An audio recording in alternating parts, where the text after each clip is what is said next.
Halo teman-teman, perkenalkan saya Rahel Ananda Sitorus dengan NIM C1C019113. Saya dari kelas R13 Akuntansi angkatan 2019 Fakultas Ekonomi dan Bisnis Universitas Jambi. Video ini saya buat guna memenuhi tugas mata kuliah Akuntansi Manajemen lanjutan saya yang diampu oleh Bapak Juliusman SE MSI AK. Di video saya kali ini, saya akan membahas materi mengenai pengembangan sistem manajemen biaya. Baik, di sini saya akan menjelaskan terlebih dahulu mengenai biaya langsung dan biaya tidak langsung. Nah, yang pertama yaitu biaya langsung.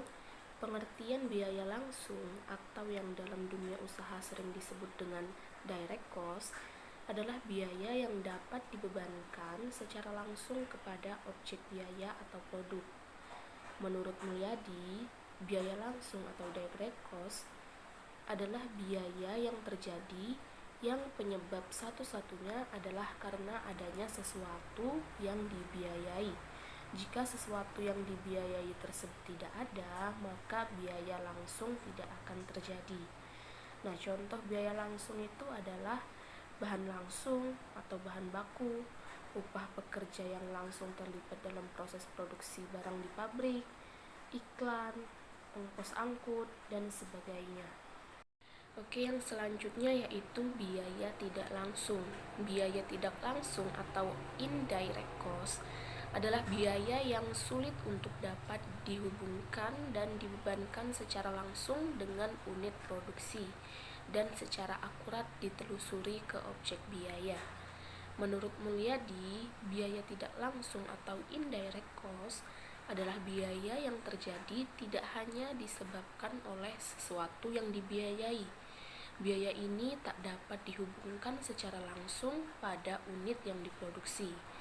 Nah, contoh dari biaya tidak langsung ini adalah biaya depresiasi, asuransi, listrik, biaya overhead pabrik yang terbagi lagi menjadi biaya overhead pabrik, biaya penjualan, serta biaya umum dan administrasi. Nah, berikut perbedaan dari biaya langsung dan tidak langsung. Aspeknya dari segi arti, biaya langsung adalah biaya yang mudah dikaitkan dengan objek biaya, dikenal sebagai biaya langsung. Nah, kalau biaya tidak langsung itu didefinisikan sebagai biaya yang tidak dapat dialokasikan ke objek biaya tertentu. Lalu dari aspek manfaat, biaya langsung itu manfaat proyek spesifik, sedangkan biaya tidak langsung untuk berbagai proyek. Lalu dari segi agregat, biaya langsung ketika semua biaya langsung diambil bersama-sama, mereka dikenal sebagai biaya prima. Sedangkan biaya tidak langsung, total semua biaya tidak langsung disebut sebagai biaya tetap atau on cost. Selanjutnya dari aspek dilacak, biaya langsung itu dapat dilacak, sedangkan biaya tidak langsung itu tidak dapat dilacak. Lalu dari aspek klasifikasi, biaya langsung yaitu bahan langsung, tenaga kerja langsung, dan biaya langsung. Sedangkan untuk biaya tidak langsung itu bahan tidak langsung, tenaga kerja tidak langsung, serta biaya tidak langsung. Lalu dari aspek biaya langsung itu mudah dibagi ke objek biaya tertentu, sedangkan biaya tidak langsung biaya yang tidak dapat dibebankan ke objek biaya tertentu.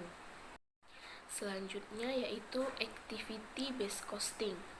Sistem activity based costing atau ABC adalah metode akuntansi yang digunakan untuk mencari total biaya aktivitas yang diperlukan untuk membuat suatu produk. Dengan penetapan biaya berbasis aktivitas, perusahaan mempertimbangkan biaya langsung dan overhead untuk membuat setiap produk. Nah, dengan menetapkan biaya langsung dan overhead untuk setiap produk, maka perusahaan dapat menetapkan harga dengan lebih akurat. Nah, yang selanjutnya yaitu adalah komponen dalam activity based costing. Nah, komponen dalam activity based costing ini Yang pertama yaitu ada research atau sumber daya. Research adalah tempat organisasi membelanjakan uang mereka, kategori biaya yang dicatat. Lalu yang kedua yaitu ada research drivers atau penggerak sumber daya. Penggerak sumber daya adalah dasar untuk menelusuri sumber daya ke aktivitas. Penggerak sumber daya didefinisikan sebagai ukuran kuantitas sumber daya yang dikonsumsi oleh suatu aktivitas. Lalu yang ketiga yaitu ada aktivitas. Nah, aktivitas adalah unit kerja. Lalu yang keempat yaitu ada activities drivers. Nah, seperti penggerak sumber daya yang digunakan untuk melacak sumber daya ke aktivitas, penggerak biaya aktivitas digunakan untuk melacak biaya aktivitas ke objek biaya. Penggerak aktivitas didefinisikan sebagai ukuran frekuensi dan intensitas permintaan yang ditempatkan pada aktivitas oleh objek biaya. Lalu yang kelima, yang terakhir yaitu ada cost object atau objek biaya. Objek biaya dapat berupa pelanggan, produk, layanan, kontrak, proyek, atau unit kerja lain yang menginginkan pengukuran biaya terpisah. Objek biaya yang paling umum adalah biaya produk atau jasa. Baik, yang selanjutnya yaitu activity based costing with idle capacity. Berbeda dengan akuntansi biaya tradisional, dalam ABC with idle capacity, produk hanya dibebani biaya dari kapasitas yang digunakan dan tidak dibebani oleh biaya kapasitas yang tidak digunakan. Pendekatan ini menyebabkan biaya per unit yang lebih stabil dan konsisten dengan tujuan pembebanan biaya ke produk yang menyebabkan aktivitas. Lalu yang selanjutnya yaitu time driven activity based costing.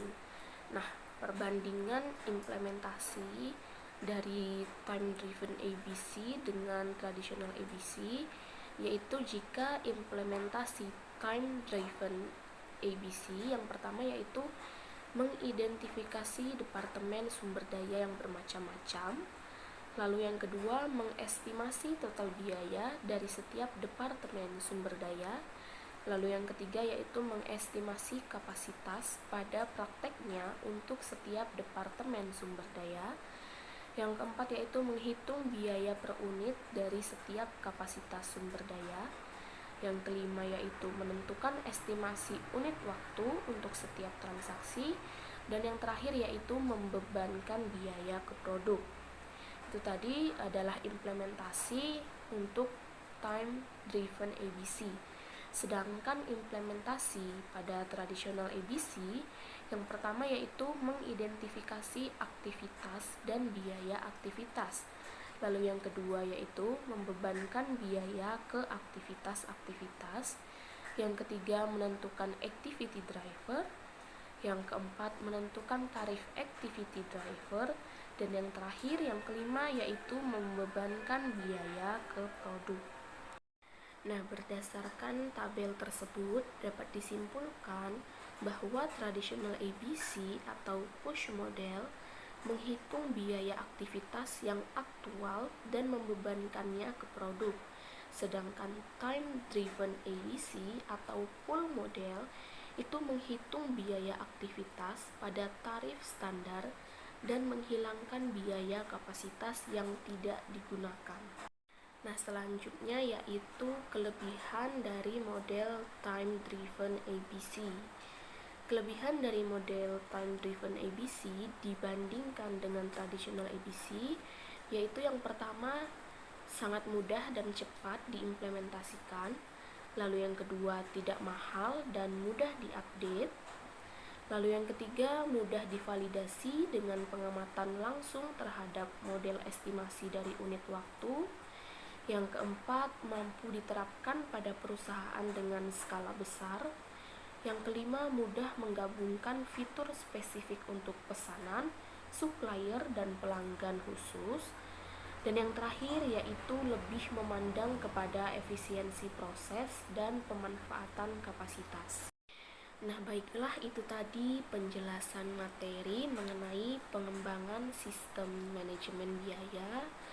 Apabila terdapat salah-salah kata dan ataupun dalam penyampaian, mohon dimaafkan, dan semoga video pembelajaran ini dapat bermanfaat untuk kita semua. Saya akhiri, sekian dan terima kasih.